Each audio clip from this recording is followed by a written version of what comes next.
Então, eis aqui, mais uma vez, nós dois juntos.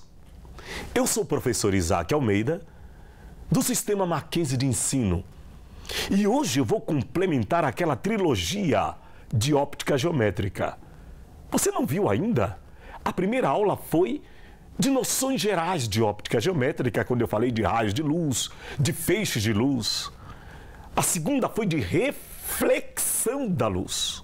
E na reflexão da luz, nós estudamos espelhos planos, nós estudamos espelhos esféricos, vimos imagens reais e virtuais. Lembram das imagens reais que foram vistas e foram formadas por espelhos esféricos? Você está lembrado daquele espelho de Arquimedes, que era coisa maravilhosa que nós vimos? Olha, se você não viu, você precisa ir atrás ainda para formar estas aulas de óptica geométrica. Hoje, nós vamos fazer uma aula linda, que o tema é refração da luz. É outro fenômeno de óptica geométrica, e este fenômeno nada mais é do que a variação da velocidade de propagação da luz quando ela passa de um meio para outro. É por causa da refração da luz que algo acontece e você não consegue explicar. Você está com uma flecha e você vai querer acertar naquele peixe que você está vendo sentadinho no seu barco, absolutamente em silêncio, vendo o peixe passar lá embaixo d'água, água clara. Naquele lago absolutamente em repouso, você manda a flecha olhando para o peixe e você não consegue pegar o peixe. Por que você não consegue pescar este peixe? Justo pelo fato de você estar olhando para uma imagem e não para o peixe onde ele de fato está.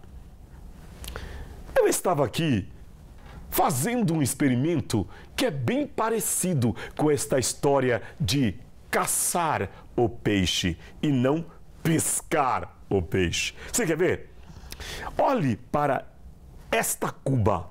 Aqui dentro não existe moeda. Nesta parte aqui não há moeda. E você está olhando justo para esta parte do fundo em que não há moeda. Vamos fazer aparecer a moeda? Como? Eu vou colocar um pouco de água aqui. E você verá que à medida em que esta água vai se acumulando na cuba, vai aparecendo a moeda, aparecendo a moeda, aparecendo a moeda. E de repente você vê toda a moeda que você não via. Eu não tirei o seu olhar daqui. Você continuou olhando e a moeda apareceu. Mas como pode, professor? Refração da luz. Agora, nós vamos mostrar isto aqui no flip para você. E você verá que este fenômeno que nós acabamos de mostrar, ele tem toda uma razão de ser e existe de fato. Senão, vem comigo aqui para o flip e vamos trabalhar com refração da luz. Preste atenção. O que nós temos aqui? O meio 1. É um meio qualquer, eu posso chamar de ar. Por exemplo, ar. E aqui nós vamos colocar um meio 2, que eu posso chamar de água. Vamos lá. Água. Vendo? Pronto. Só são exemplos. Poderia ser vidro. Tá bom? E agora? Agora, imaginem vocês que um raio de luz, nós já definimos isso, lembra? Ele está se propagando no ar. Pronto.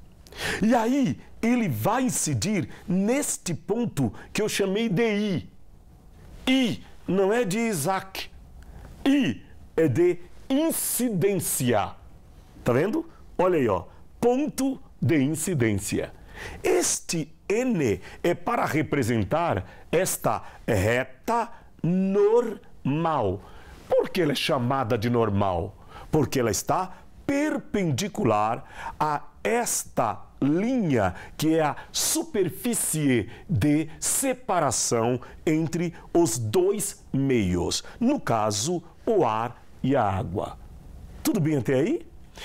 Então, nós vamos colocar agora um raio de luz que incide, observe, incide, pronto, no nosso ponto de incidência. Tá aí, ó. E o que nós temos aqui?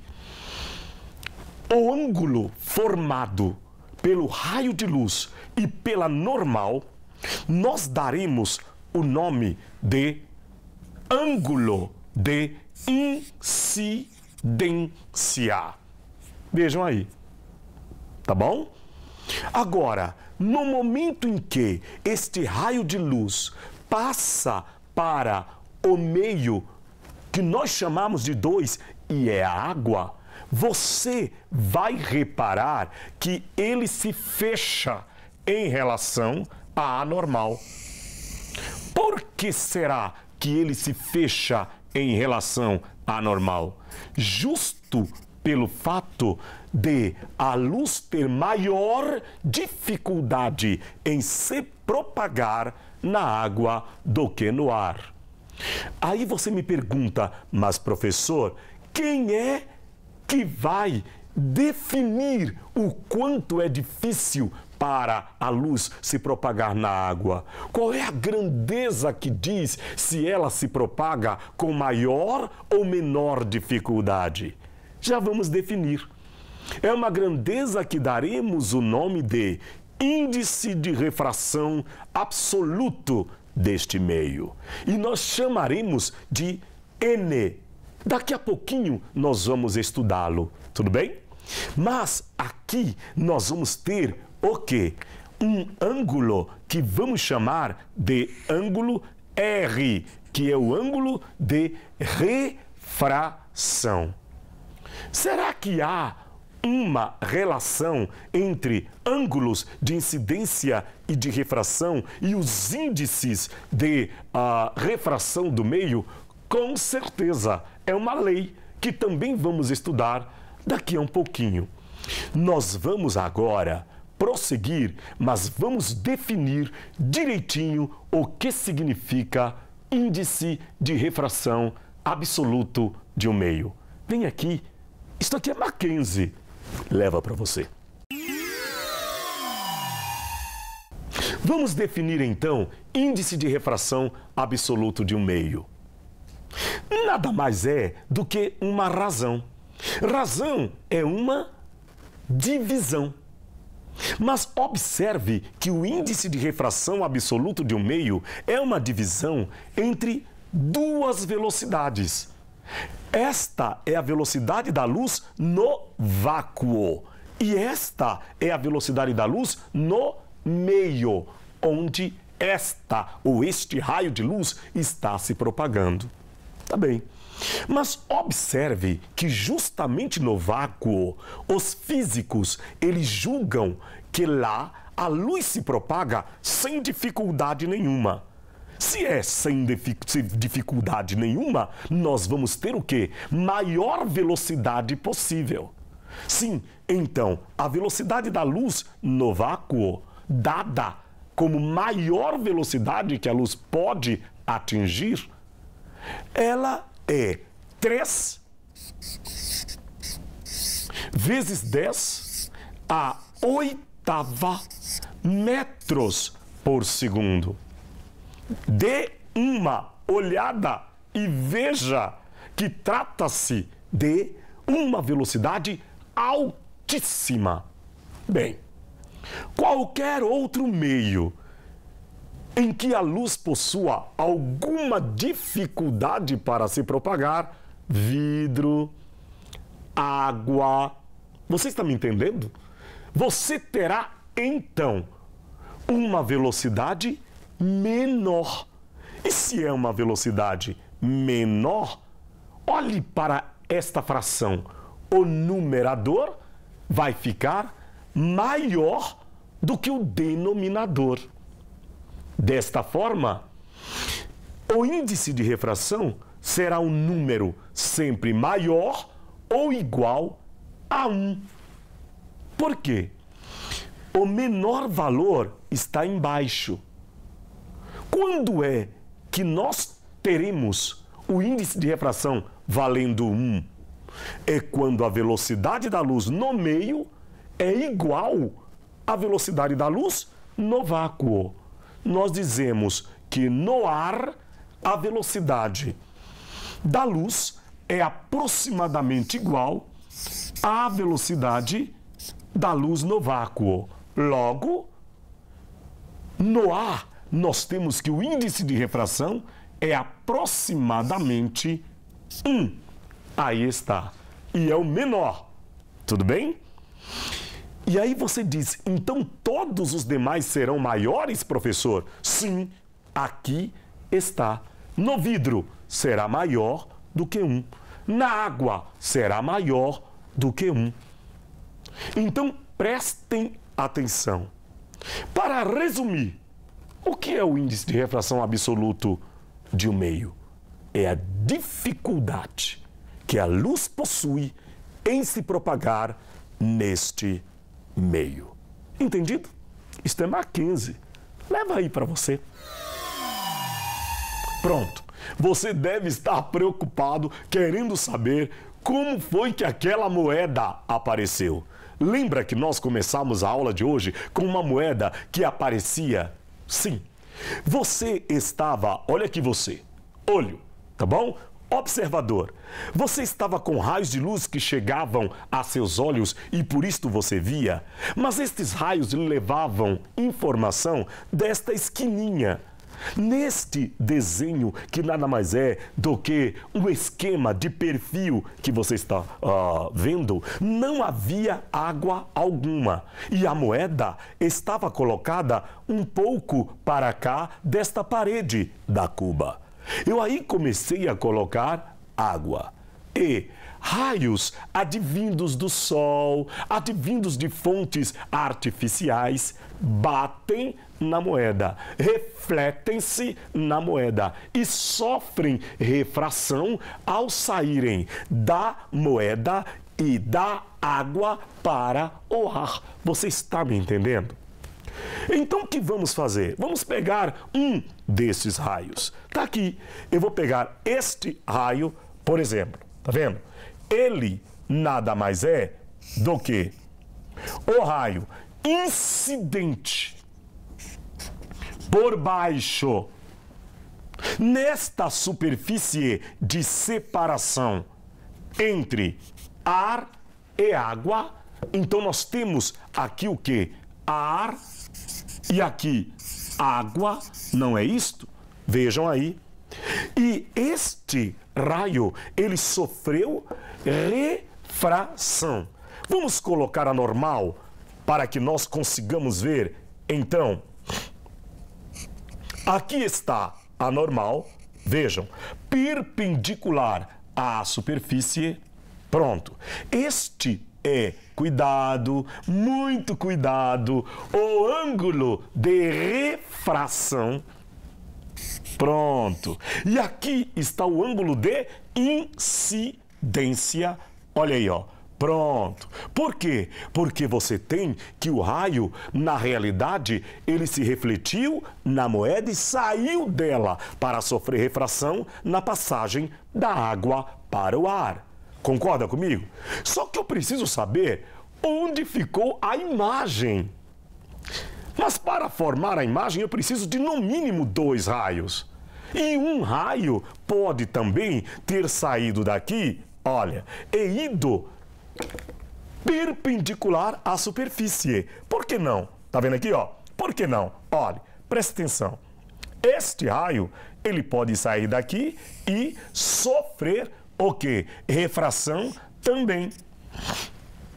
Então, preste atenção, por favor. Este aqui, ele agora é prolongamento do raio refratado. Ele é prolongamento deste raio refratado. Concorda comigo? Raio incidente, raio refratado. Raio incidente, raio refratado. Está me entendendo?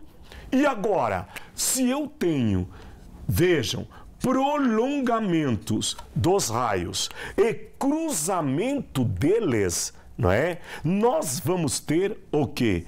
Aqui, veja, a imagem da nossa moedinha. E a imagem de nossa moedinha, que fica aqui, ó, dá uma olhada, vendo? Ela é que vai lhe propiciar visão. Na realidade, o que você está vendo é esta imagem e não a moeda em si. Observe que você está vendo a imagem virtual da moeda. E acredite, já ouviu falar de índio que caça peixe e não pesca peixe?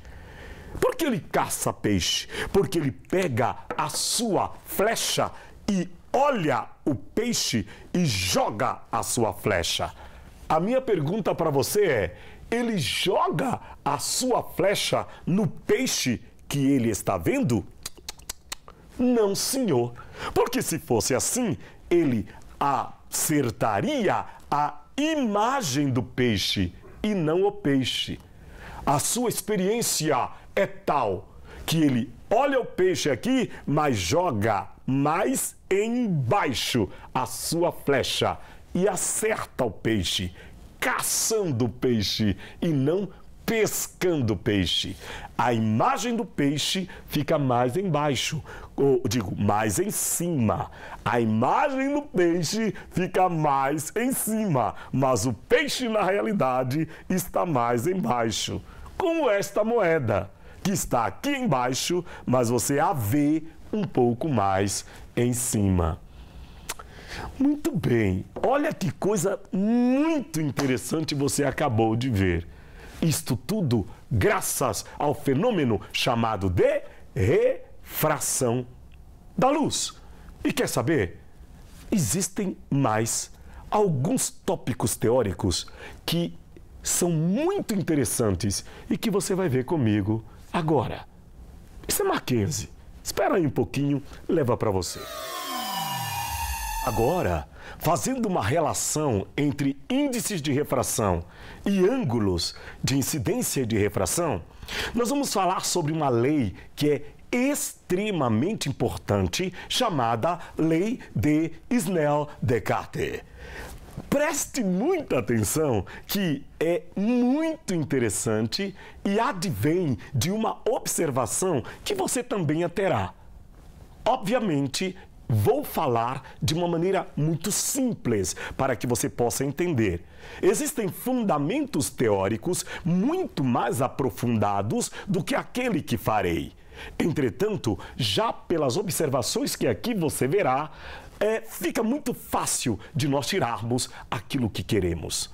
Se não, vejamos. Aqui nós temos dois meios, o meio 1 e o meio 2, ambos transparentes. E vamos colocar que o índice de refração do meio 1 é menor do que o índice de refração do meio 2.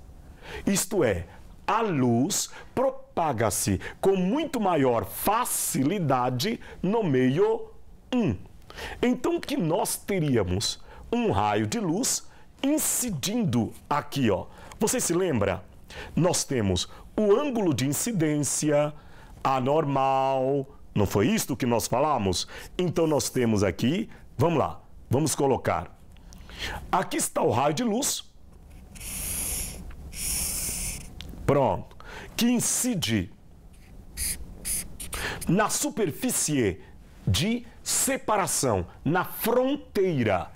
Este é o ângulo que chamaremos de ângulo de incidência. Tá bom? Este é o ângulo de incidência. Este seria o raio incidente. Então, nós temos ângulo de incidência, raio incidente. Tudo bem? Vamos lá. Agora, preste bastante atenção. Justo por ter maior dificuldade, nós temos aqui que a luz, ela se retrai um pouco e se aproxima da normal. Pronto. Este é o ângulo de refração. Aqui está, ângulo de refração. Tá bom. Agora vamos observar.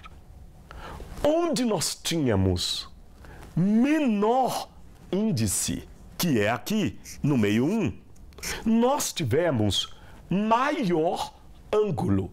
Então, o índice e o ângulo estão inversamente proporcionais.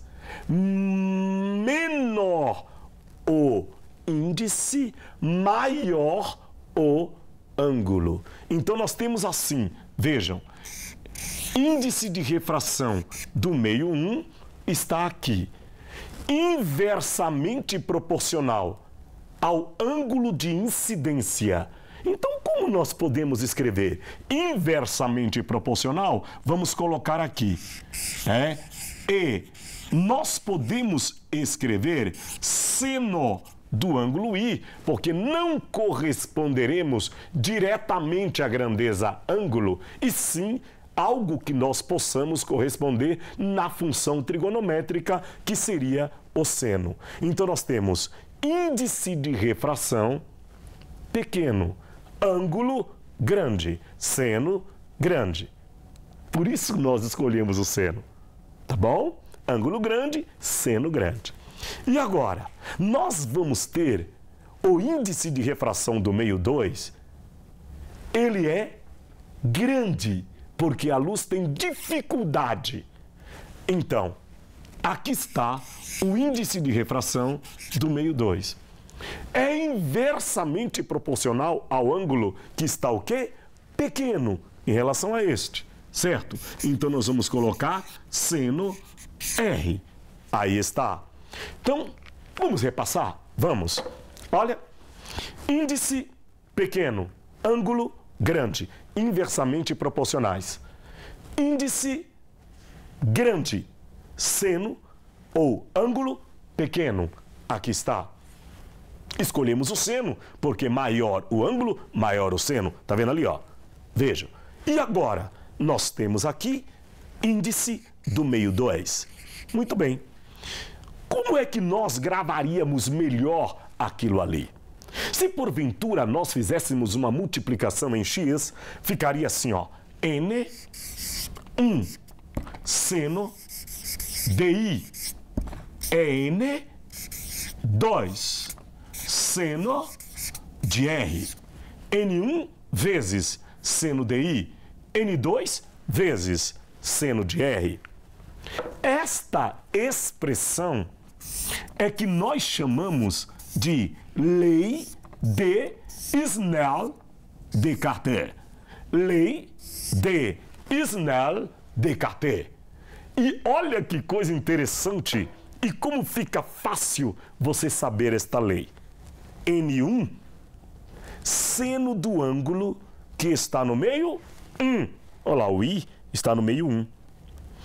N2, seno do ângulo que está no meio 2. R no meio 2. Vamos de novo.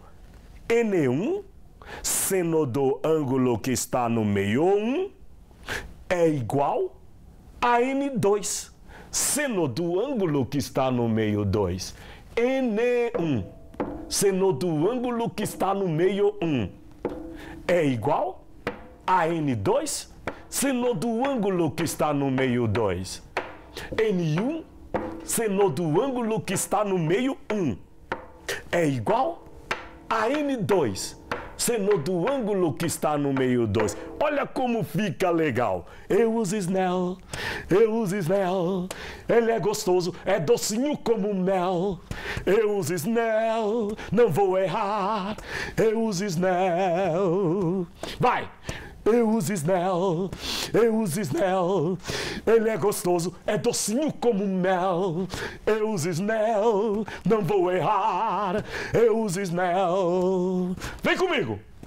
N1, vai, seno do ângulo que está no meio 1, é igual a N2, seno do ângulo que está no meio 2. Ai, N1, vai, seno do ângulo que está no meio 1, pega. É igual a N2, seno do ângulo que está no meio 2. Olha que coisa tranquila, fácil. Toma, lei de Snell Descartes. Isto é Mackenzie. Leva para você.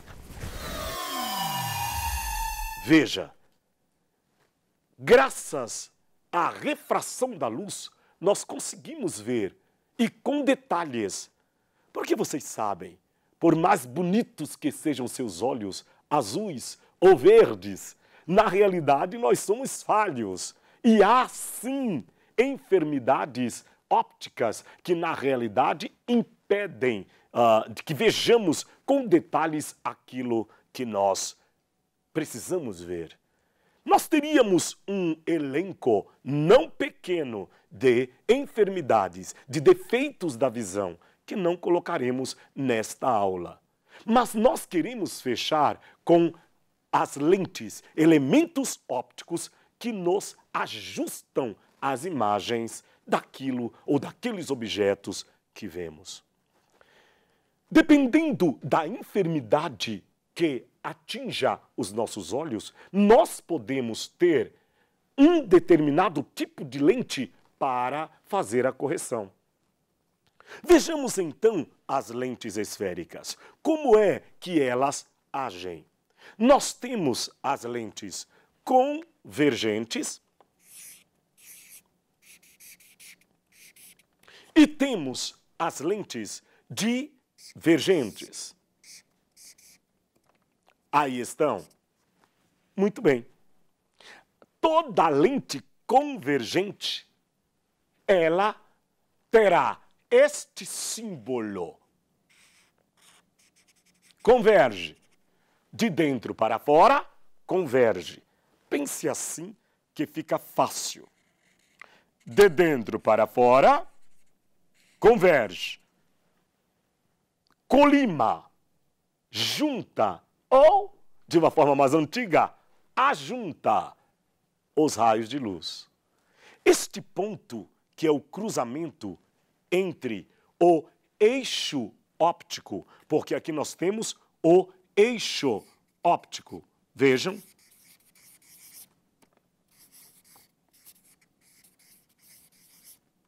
E temos aqui a lente. Este cruzamento nós chamaremos de centro óptico.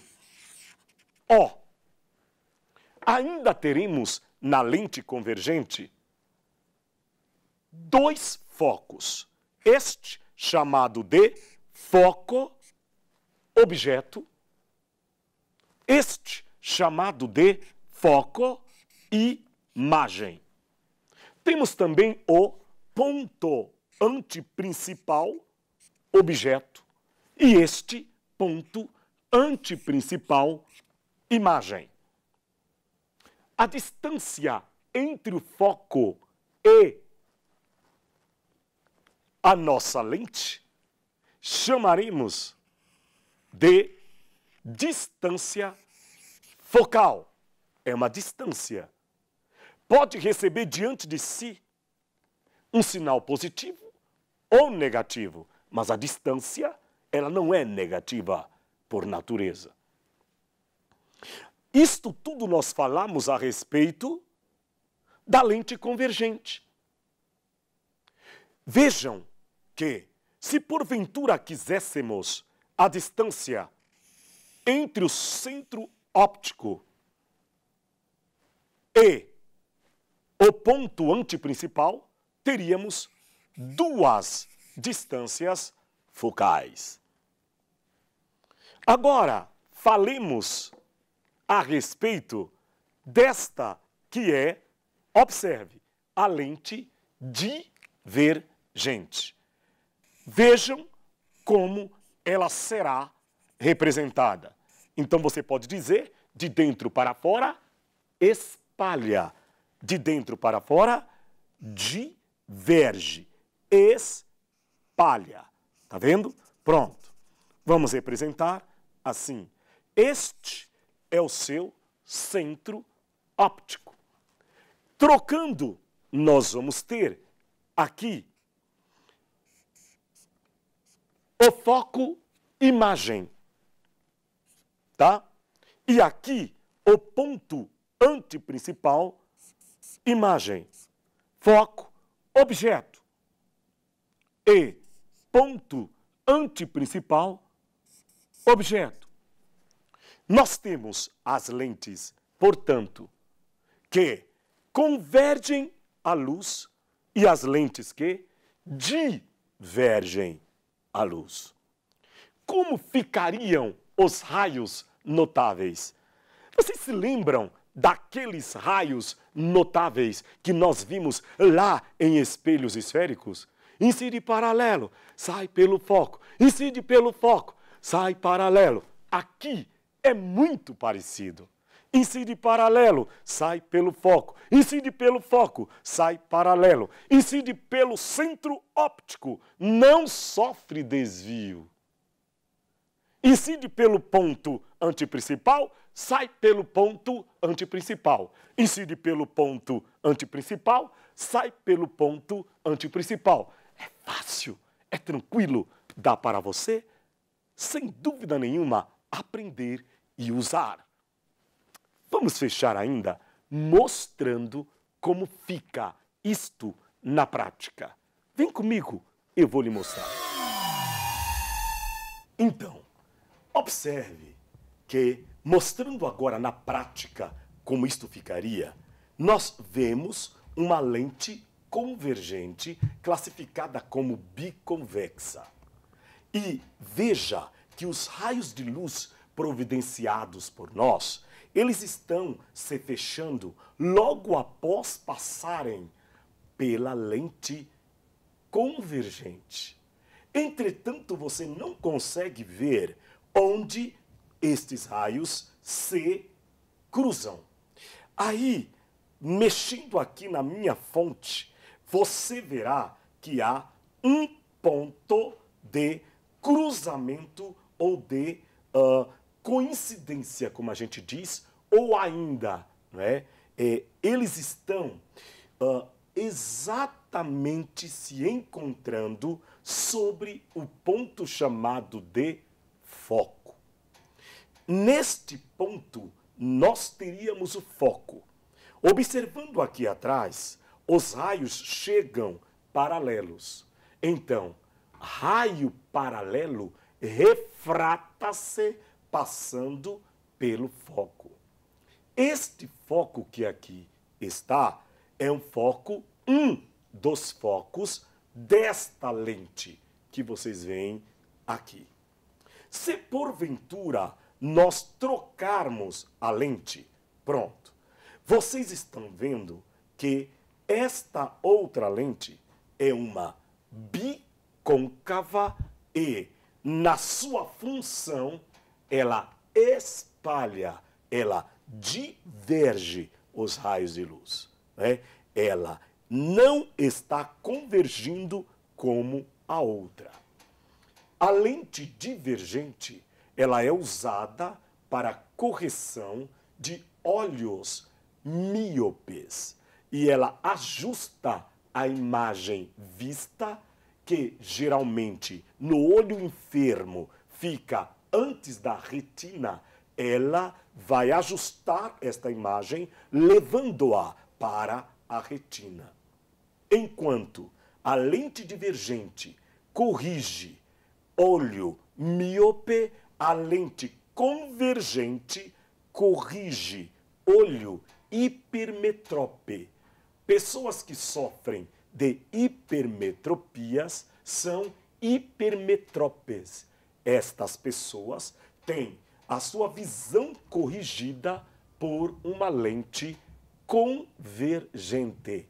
A imagem ficaria no olho enfermo após a retina. E com a lente convergente, esta imagem é corrigida e fica exatamente sobre a retina.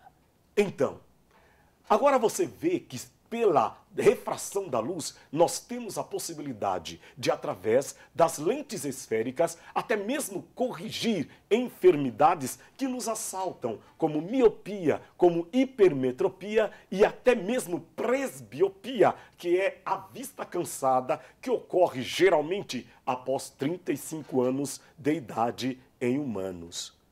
Tudo isto nós aproveitamos um fenômeno chamado refração da luz para dele nos servir e, sem dúvida, não é, aproveitarmos aquilo que a natureza nos dispõe. Ainda há muito a dizer sobre todas as imagens que podem ser obtidas pelas lentes convergentes e pelas lentes divergentes. Mas tudo isto ficaria para uma próxima aula de refração da luz na formação de imagens por lentes esféricas. Bom, aí está a refração da luz. Isto é Mackenzie. Aproveite, curta, leva para você.